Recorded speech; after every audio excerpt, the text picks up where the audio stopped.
안녕하세요. 홍현수 작가입니다. 사실 메모가 좋다는 건 아는데 이게 뭐가 좋은지 우리가 좀 뚜렷하게 알 수가 없는 느낌이 있지 않나요? 그러니까 뭔가 좋긴 좋은데 이게 뭔지를 잘 모르겠는 느낌이 항상 있어 왔습니다. 저는 이제 메모를 통해서 사업을 하다 보니까 이것이 사람들에게 어떤 유익이 있고 어떻게 좋은 것인가 그런 것들을 늘 고민했거든요. 그 메모를 통해서 우리가 이거를 반드시 알아야 될 것들 이런 것들에 대해서 조금 정리를 좀 했습니다. 일단은 메모라는 것이요.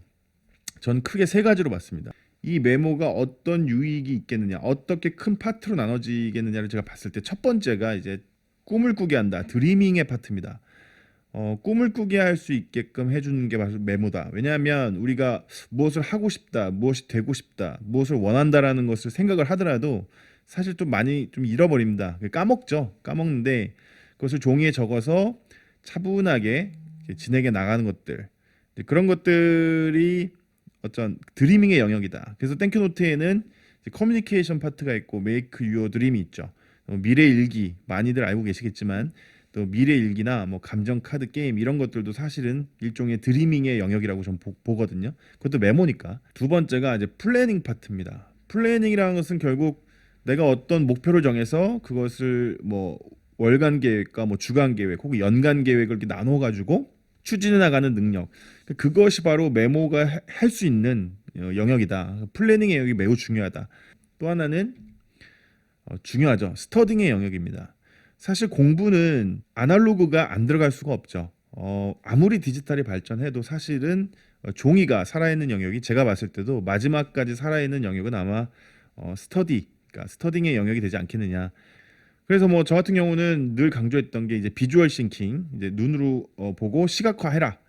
학습 카드, 뭐 하브루타도 마찬가지고 뭐 연기하는 것도 일종의 뭐 스터딩이라고 봤는데 연기하면서 공부하는 거죠. 몸을 움직이고 뭐 말하면서 크게 세 가지 영역으로 봤습니다. 그러니까 꿈을 꾸게 한다. 그다음에 어떤 목표를 달성하게 한다. 그다음에 우리를 공부하게 한다. 학습하게 한다. 이 세 가지 영역이 바로 메모의 핵심 영역이라고 봤거든요. 여기 더 나아가서 제가 이제 각 요소에서 핵심 사항을 이제 본 겁니다. 드리밍의 영역에서는 가장 중요한 게 소통이죠. 그러니까 내 자신과의 소통. 아, 내가 뭘 좋아할까? 내가 무엇을 원할까? 내가 무엇을 할까? 뭐 이런 것들에 대한 이제 소통.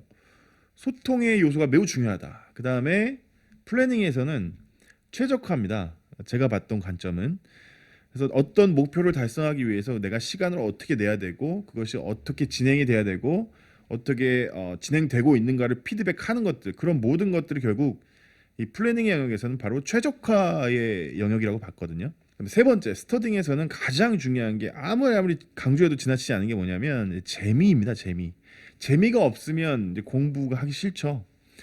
그래서 드리밍과 플래닝과 스터딩의 핵심 요소는 바로 소통과 그다음에 무엇을 최적화하는가, 그다음에 재미입니다.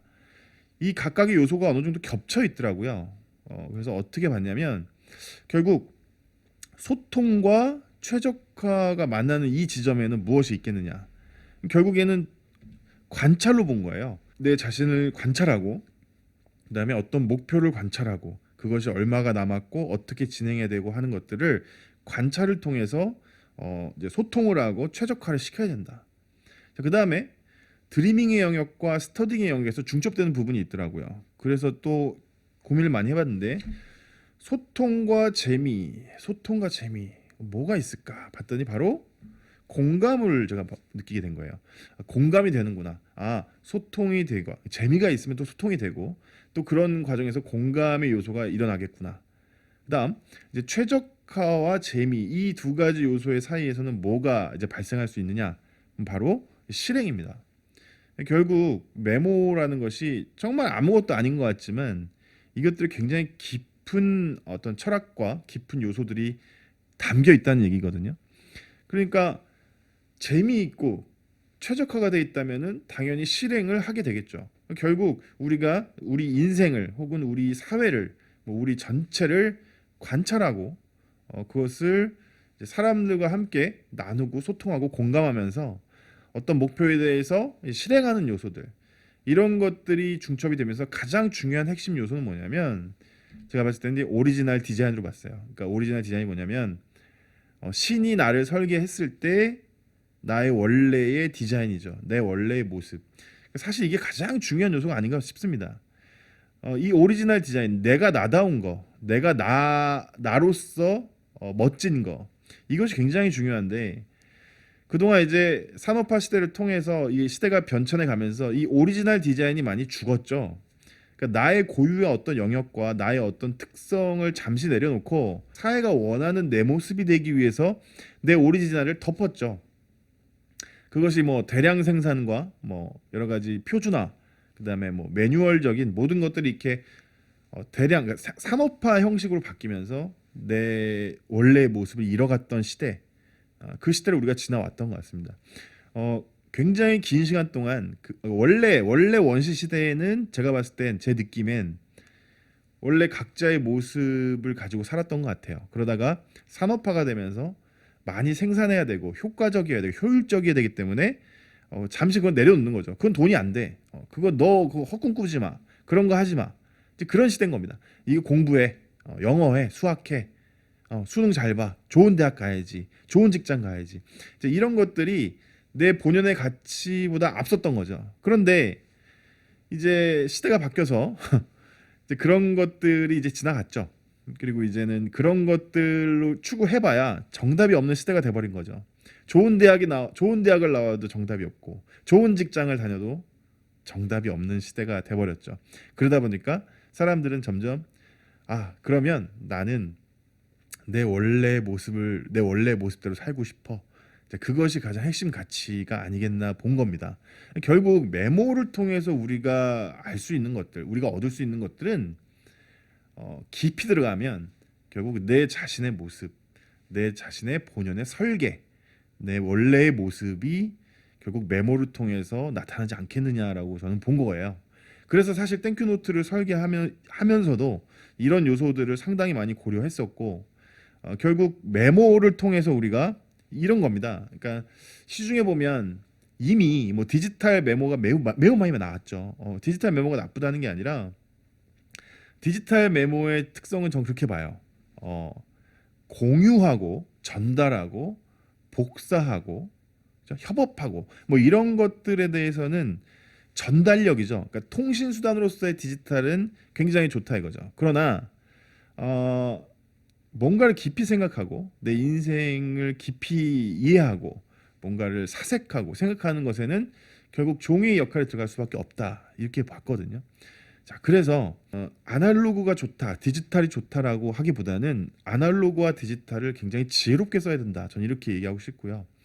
그래서 이 내용에 대해서 결국 메모가 할 수 있는 영역들이 무엇이냐, 이런 내재적 가치를 통해서 우리가 메모를 어떻게 이제 끌어내야 되느냐를 제가 봤는데, 첫 번째는 뭐냐면 교육 분야입니다. 교육 분야. 그러니까 최적화시키고 그것을 재미있게 공부함으로써 뭔가 그 실행을 느끼는 이 영역에서는 이 교육이 중요하다는 거죠. 그러니까 메모를 통한 교육이죠. 그것이 이제 뭐 학생들이 됐던 뭐 일반인이 됐던 모든 교육에서는 이런 요소들이 중요한 것이고, 두 번째는 비즈니스입니다. 그러니까 비즈니스라는 것은 결국 사람들이 원하는 것이 무엇이냐, 그리고 그것을 내가 사업자, 그 기업가가 그것을 이제 충족시켜 줄 수 있느냐의 문제거든요. 그렇다면 그것들을 관찰하고 사람들을 관찰하고 사람들과 소통하면서 최적화된 어떤 제품이나 서비스를 제공하는 영역이 바로 비즈니스 영역이죠. 그다음에 삶의 영역입니다. 저는 약간 건강으로 좀 좁혀봤는데요. 결국 우리 삶이라는 것은 소통과 재미를 통해서 공감을 이어가는 어떤 그런 모습이죠. 이게 제일 중요하지 않을까 싶거든요. 재밌게 사는 거죠. 한마디로 얘기하면 사람들과 많이 만나고 소통하면서 이제 공감하는 그런 인생. 그런데 이제 여기에서는 이제 건강한 삶이 되게 중요하다. 그래서 이렇게 세 가지 영역으로 봤습니다.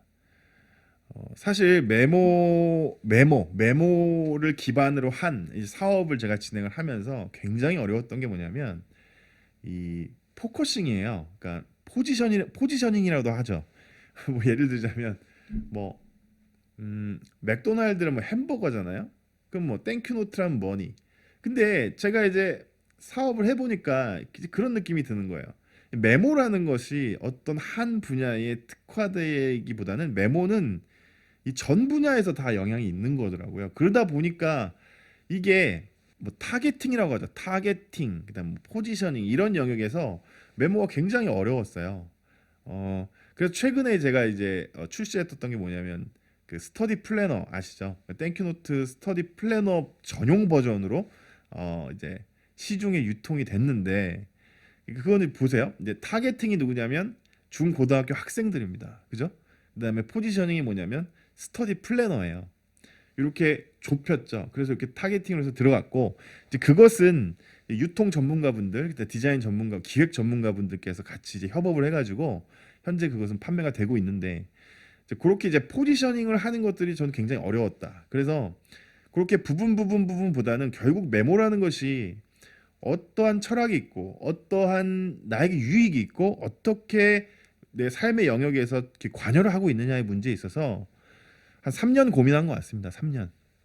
그 전까지는 이렇게 어렴풋하게만 알고 있었고 이제는 조금 구체화가 돼서 이제 눈에 보이기 시작한다라는 느낌을 받거든요. 정리하겠습니다. 메모는 결국 우리 인생 전반에 거쳐서 모든 영역에서 핵심적인 요소를 차지하고 있는 것이고 이게 조금 더 확대하면 마치 물과 같은 공기와 같이 이렇게 늘 우리 주변에 있는 그러다 보니까 메모의 소중함이나 어떤 메모의 가치에 대해서 굉장히 좀 이렇게 등한시하고 있지 않았나 싶습니다. 그리고 이게 스마트폰, 스마트 메모가 발달이 되면서 사실은 메모의 본연의 기능이 많이 희석된 것 같다는 느낌이 들어요. 제가 아까 말씀드렸지만 디지털 메모는 결국 전달을 위함이고 공유를 위함입니다. 그리고 복사하고 검색하기 위함이거든요. 근데 이 네 가지 요소 결국 메모에다 부가가치를 넣어주는 건데 그 과거의 메모는 나 혼자만 했었고 나만 알고 있었다고 하면 이것들이 이제 동시다발적으로 공유할 수 있는 시대가 디지털로 인해서 이게 도움이 된 건데 디지털이 맞다, 디지털만 옳다라고 생각하는 것은 굉장히 위험하지 않겠냐 이렇게 보는 거거든요. 저도 누구보다 디지털을 굉장히 좋아하고 디지털을 잘 쓰고 있지만 사실 디지털로 인해서 사실은 많이 메모에 대한 영역이 더 가볍게 느껴지지 않았나 싶게 되는 겁니다. 어쨌든 메모를 통해서 여러분들이 이 전반적인 삶의 영역에서 모든 영역에서 좋은 영향력을 좀 받았으면 좋겠다 이렇게 말씀드리고 싶습니다.